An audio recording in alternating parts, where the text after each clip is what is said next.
Chapter 4. Yoga of Knowledge. Karma Yoga is ancient. Sri Krishna says, I had told this yoga, Karma Yoga, earlier to Vivaswat, the sun deity. But that was long ago. He then told this to Vivaswat Manu. Manu acted according to it and advised Ikshwaku about it. In this tradition, many royal yogis came to know it, but there does not seem to be anyone who knows about it now. This is because people, having become more attracted towards carnal pleasures, forgot about the knowledge of the self. Having gone astray in their beliefs, they came to think that carnal pleasures are the highest kind of happiness. 4:16-21. How will the ignoramus who have not ever experienced an iota of dispassion, and who do not understand what discrimination is, can attain me? I do not know how this delusion grew, but a lot of time was lost, with the result that this yoga was forgotten on this earth. Arjuna, that is the yoga which I explained to you. This yoga is like a life secret, but how can I conceal it from you? 4:25-28. Arjuna's doubted this. Arjuna raised a doubt by asking Sri Krishna, You are living today, and Vivaswat lived in ancient times. Then how could you have told him this yoga? 4:32-40. Sri Krishna remembers all avatars. Sri Krishna replied, It is natural that you should think you were not existing at the time. Vivaswat was existing. What you do not know is that both you and I have gone through many births. You have no memory of them, but I remember all my incarnations. 4:41-43. I take birth to protect the good in every era, though not tainted by birth, i.e. subject to birth-death cycles. I do take birth and assume form by means of Maya, but this does not affect my remaining untainted by destruction.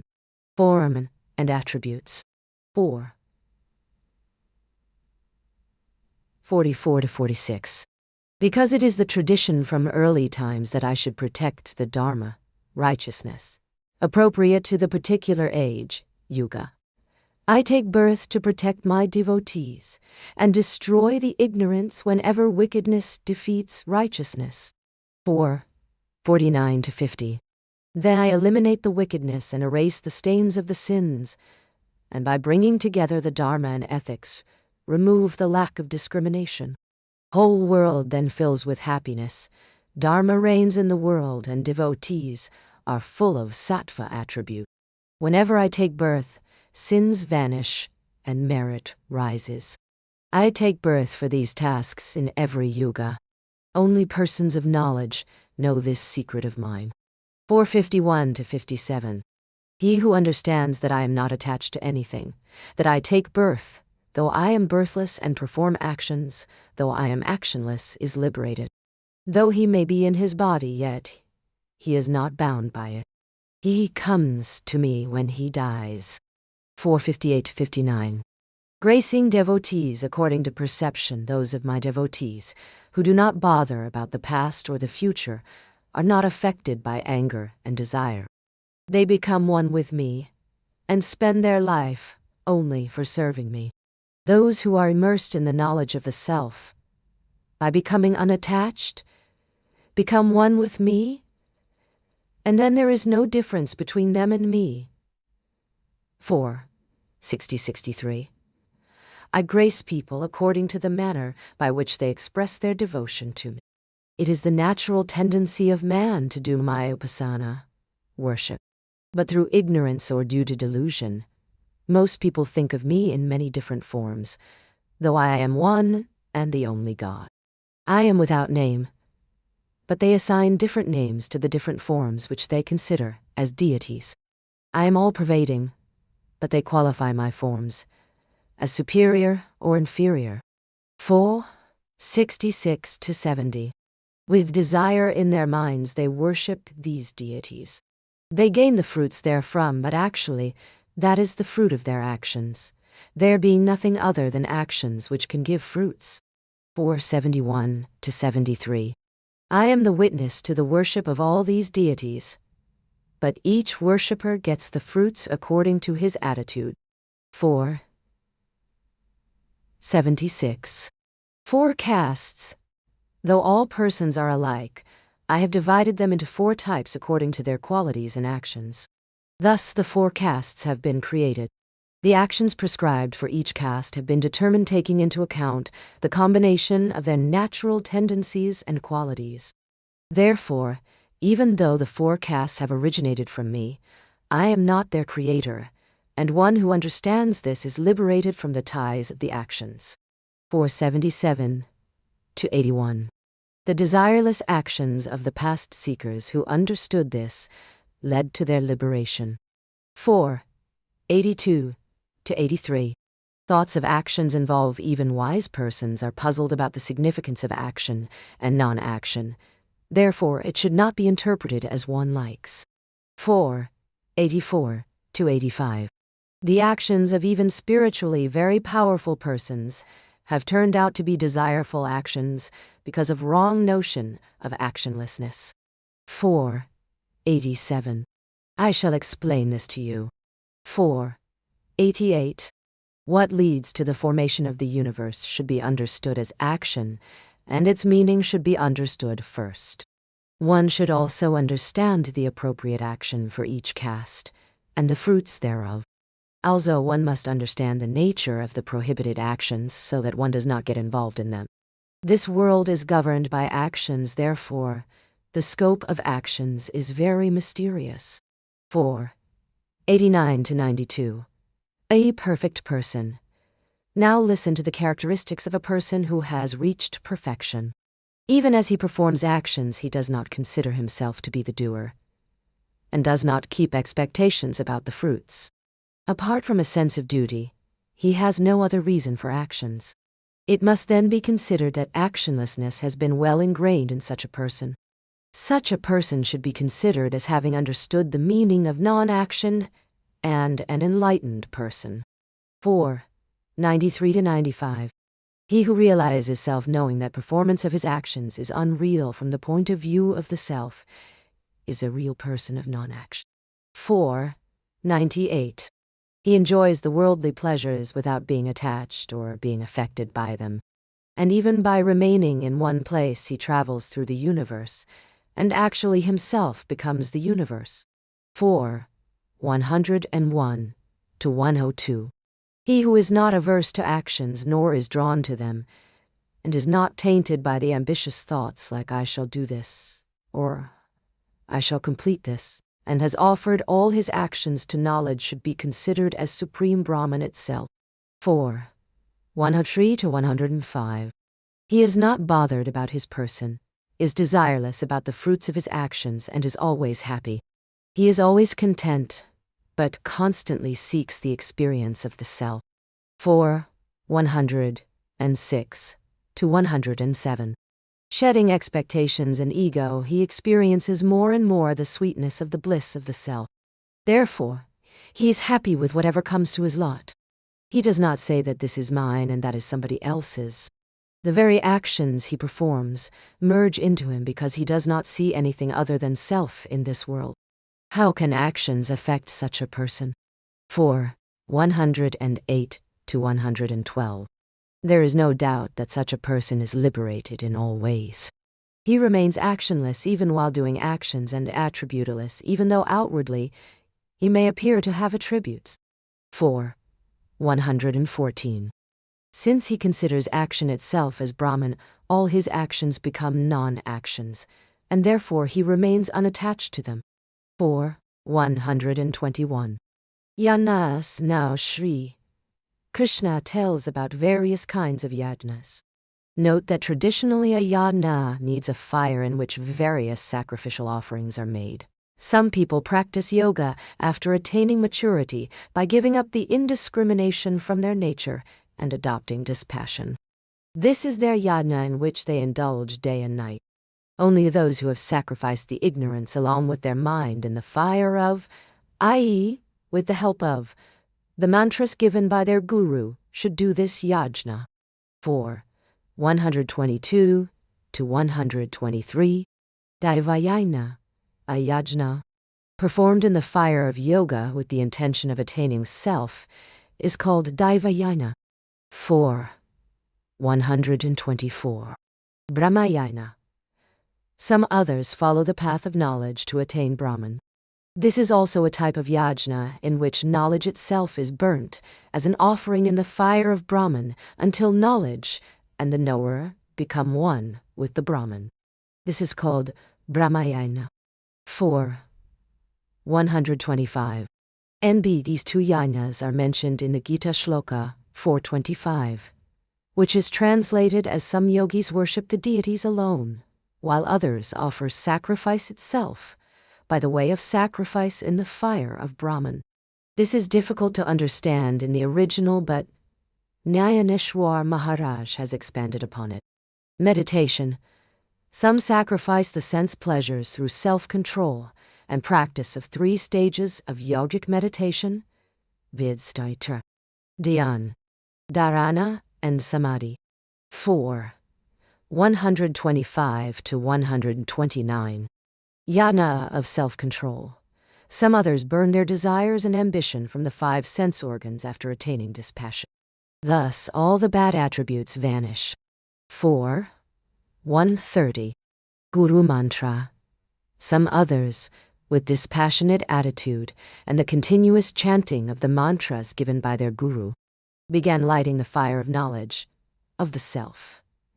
And after avoiding the pitfalls of occult powers, siddhis achieved the first spark of knowledge. After controlling the mind and burning the desires and family ties, and through control of breathing, pranayama, they become one with the Brahman. What remains is the bliss of the knowledge of the self. 4. 131 to 139. These are all different types of yajnas, but with the same goal. 4. 140. There are other types of yajnas also, e.g. Dravyayana, or offering of wealth, tapoyana, or performing penance, and yogayajna, or practicing yoga. Some offer words, i.e. speech, as yajna, which is called vajayana. Others offer their learning to attain Brahman, and that is called Dnyaneshwari. 4. 141. Arjuna. All these yajnas are difficult and laborious.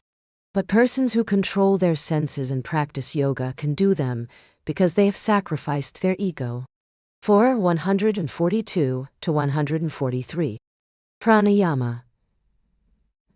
There are still others who practice pranayama, i.e. breath control. Such yogis are called pranayamists. 4. 145. Some others use a technique called vajrayoga, in which diet is controlled, and pranas are sacrificed into prana. See note regarding pranas at the end of chapter 6. All these persons who shed the grime from their mind by various yajnas have liberation as their goal. 4. 146.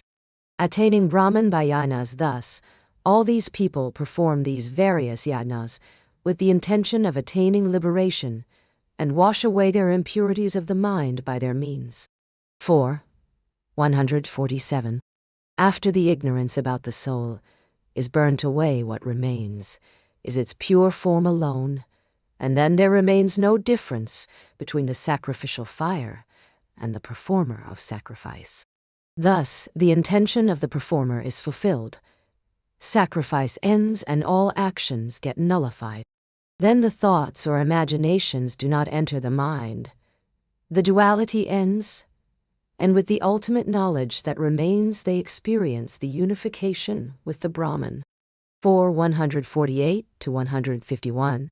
Others lead a wasted life, but those who after being born do not practice yoga or perform yajnas, or practice self-control, have an unworthy life in this world, and their status in the afterworld need not even be mentioned. 4. 152 to 154. All these yajnas, described in detail in the Vedas, are possible only through actions, and when one understands this, then those actions do not bind him. 4. 155 to 156. Dravya yajnas inferior to dhyana yajnas, the yajnas broadly described in the Vedas needing external actions, like burning materials in fire, lead you only to attaining heavenly plane. But these are all dravya yajnas, i.e., jnana involving wealth, and are very inferior to the Dnyaneshwari, or yajnas, of knowledge. 4. 157 to 158.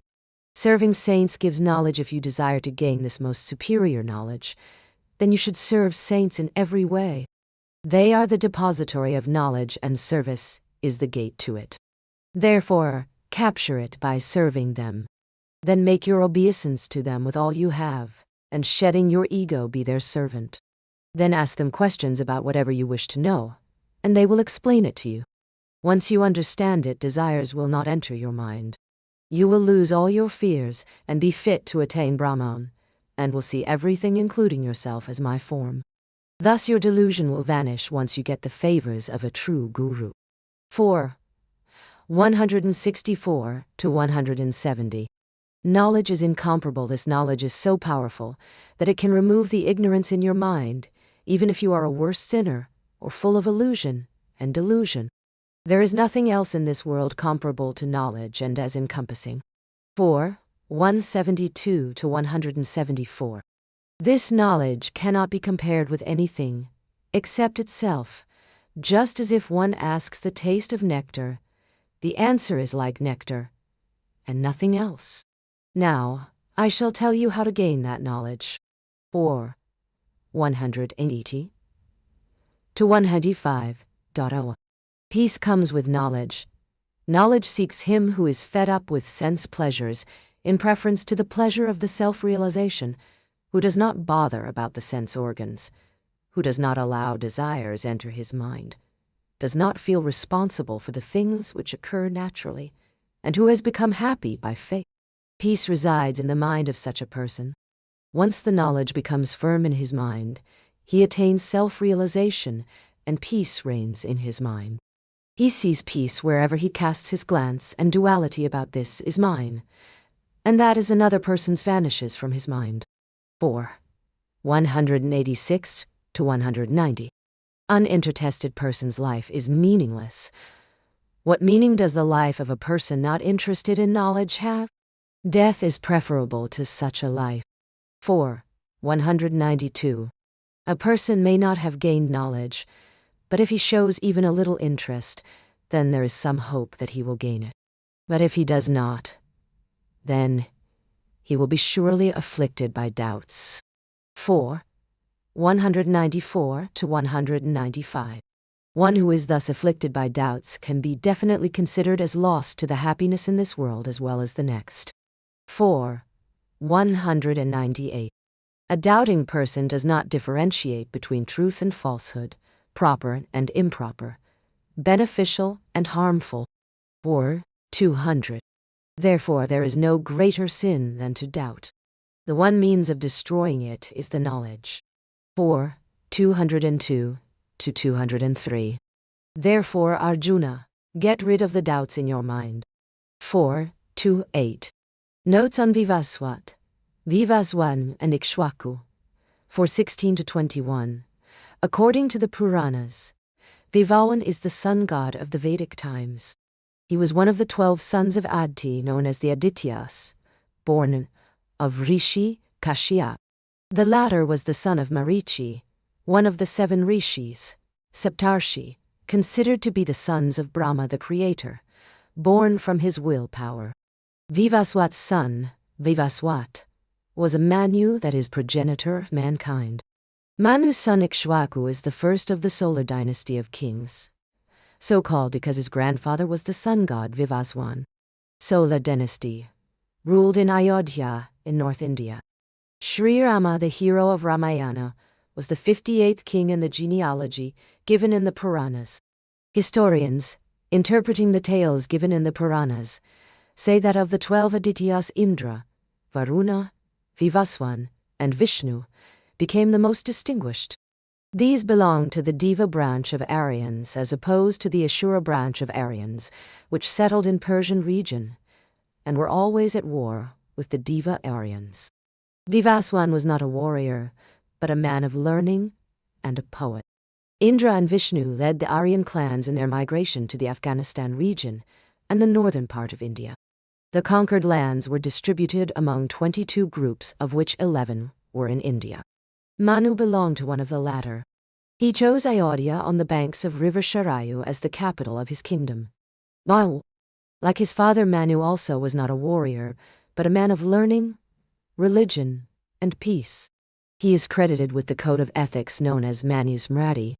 After a short rule of about 10 years, Manu retired to the forest, leaving the kingdom to his son, Ikshwaku. This probably occurred in about 2800 BC.